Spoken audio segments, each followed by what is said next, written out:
This is Brave Rifles Week,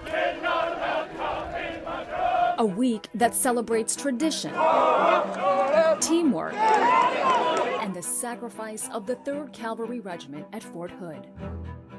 For 3 days, we got unrestricted access inside the massive U.S. Army post, immersing ourselves with the men and women who currently call it home. It's proudly known as the Great Place for the quality of life and long reputation of deploying troops to wars in Afghanistan and Iraq.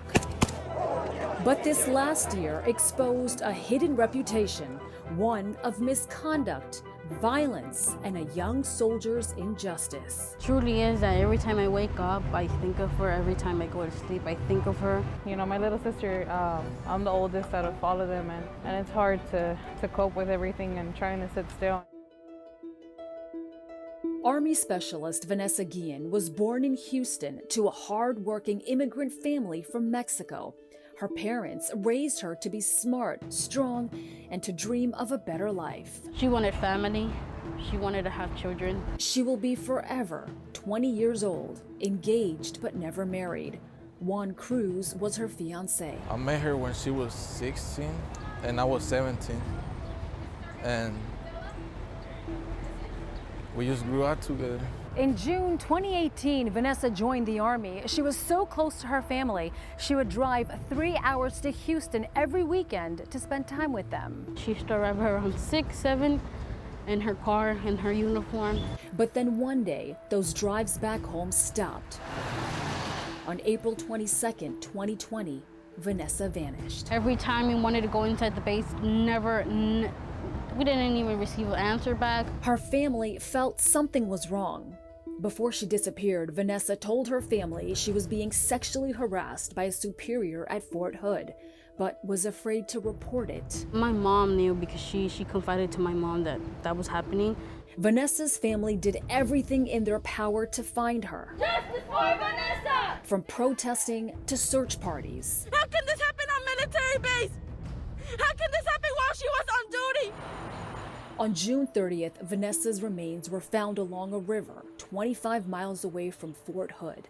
Investigators say she was beaten to death on post by a fellow soldier. A lot of people say it's not Robinson allegedly was the only one that murdered Vanessa, but the U.S. Army overall hurt my sister. The prime suspect, Army Specialist Aaron Robinson, died by suicide after escaping the base during the investigation.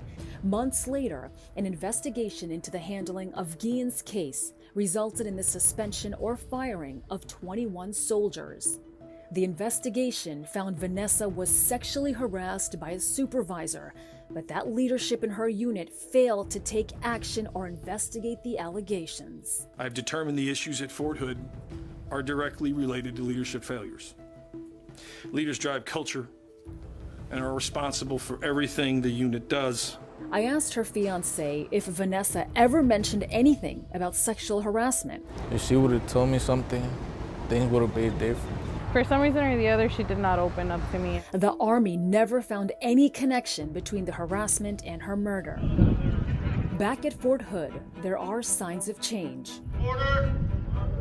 March! But what's being done to keep these soldiers safe? And who will be held accountable if something happens?